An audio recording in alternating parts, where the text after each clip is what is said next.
Senator Kennedy, you're next. Thank you, Mr. Chairman.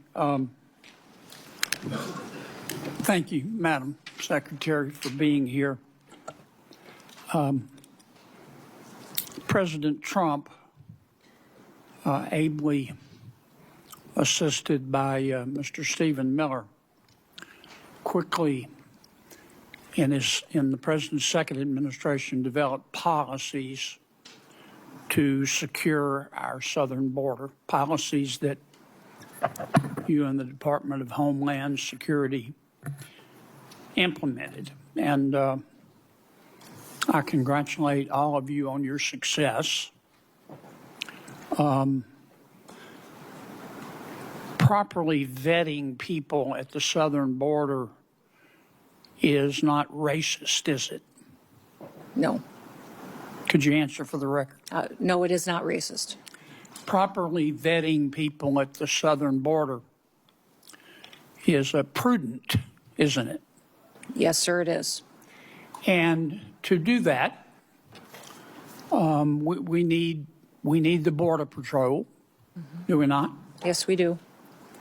And we also need ICE, do we not? Yes, we do. Okay. I just wanted to get my congratulations on the record. I believe you have a policy, Madam Secretary, that you have to approve all contracts at your department over $100 million. No, sir, I have a policy in place that I review contracts. My deputy chiefs have the ability to review anything under $5 million. Above that, I evaluate and look at. Okay. And you do that, I understand, to try to curb waste and abuse of taxpayer money. Is that right? Yes, sir. In fact, it's been extremely effective. We've saved the taxpayers over $13.2 billion just by evaluating contracts, negotiating lower ones, and canceling ones that aren't necessary to do our duties. How do you square that concern for waste, which I share, with the fact that you have spent $220 million running television advertisements that feature you prominently?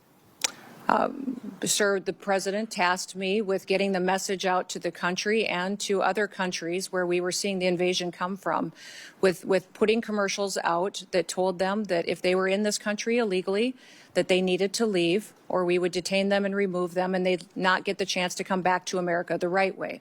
That has been extremely effective. Ask you to run these advertisements, is that right? We had that conversation, yes, before I was put in this position and sworn in and confirmed, and since then as well.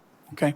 Did you bid out those service contracts? Yes, they did. They went out to a competitive bid, and career officials at the department chose who would do those advertising commercials.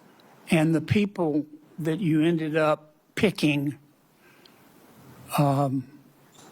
were people who had formerly done your political work back in South Dakota. Is that right? No, that's not correct, sir. I think it is. No, it's not, sir. The individuals who, I believe the careers who they chose were two different media firms. There's been conversation about their subcontractors, but we have no legal authority to look into subcontractors on work like that. Okay. And you're saying that you're testifying that President Trump approved this ahead of time. Is that my understanding?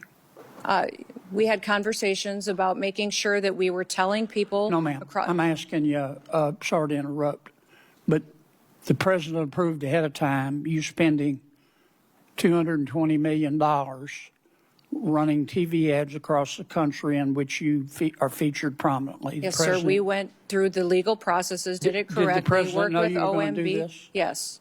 He did? Mm-hmm. Yes. Okay. And one thing, Senator, I think would be helpful to know is how effective that communications has been.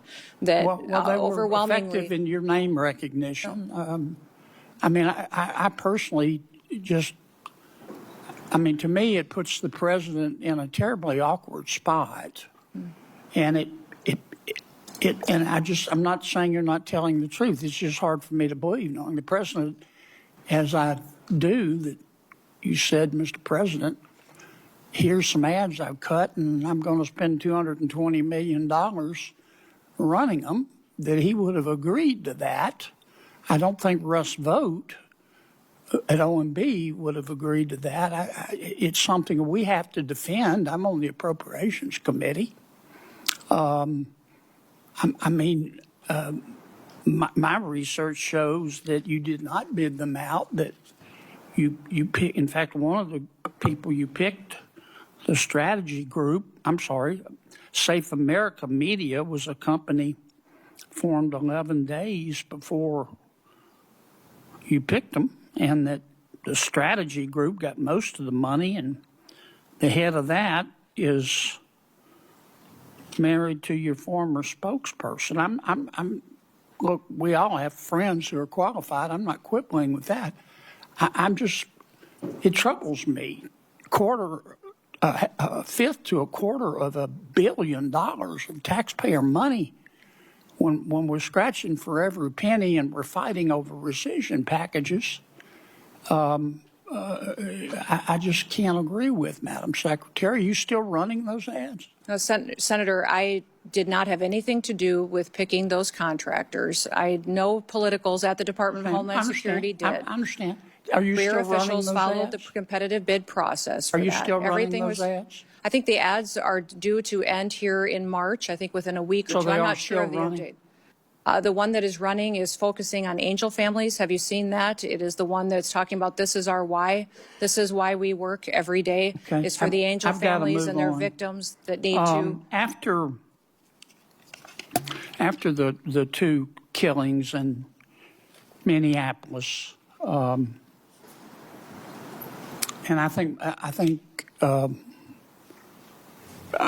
there's a lot of video on them, Madam Secretary. I think people can see the video and draw their own conclusions. Are you and your department conducting an investigation of those? Sir, the investigation is being led by the FBI. HSI was involved. In fact, our HSI agents on the ground. I'm sorry to cut you off, but I got so little time. I believe at the time you said these were acts of domestic terrorism. Is that right? Sir, in answer to questions at the press conference that afternoon, it was that it appeared to be. Yeah, but you said these appeared to be acts of domestic terrorism. And as I've said previously in this hearing, is that first, Madam Secretary, did you say we're getting that? information from a chaotic scene on the ground and relaying information to the American people. Okay. Now, again, those videos are public. People can draw their own conclusions. I think it'd be safe to say you got some pushback on that. Mm-hmm. Would that be fair? Yes, sir. And you got some criticism. I'm not saying the criticism was accurate or inaccurate. I think you did. Mm-hmm. What got my attention was that you blamed those statements on Mr. Stephen Miller at the White House. Did you not? No, sir, I did not. And in fact, where you're seeing that is in a news article of anonymous sources. And anonymous sources say a lot of things, but I've never said that at all. Well, here's what you said on the record. I'm going to read your words. Quote, everything I've done at the direction of the president and Stephen. Sir, where did you see me say that at? You read that in a news article with no sources affiliated to it. You said it on the record on January 27th of 2026. Did I read your words accurate? I enjoy working with the president and with Stephen Miller, and that day we were working to get as much information to the American people as possible. That is what we'll continue to do, and as that happens, we'll go forward. Do you think it was fair to blame Mr. Miller? Sir, I did not do that. You're reading from a newspaper article with anonymous sources. Are you denying that you said that? Sir, I'm not going to speak to that situation that is relayed on anonymous sources that No This one wasn't has heard me anonymous. say that. It was you. No. Who I mean, you reported said that it. to that newspaper? They're quoting you on the record, saying it's Stephen's fault. Thank you, Mr. Chairman. Senator Klobuchar. Thank you, Mr. Chairman.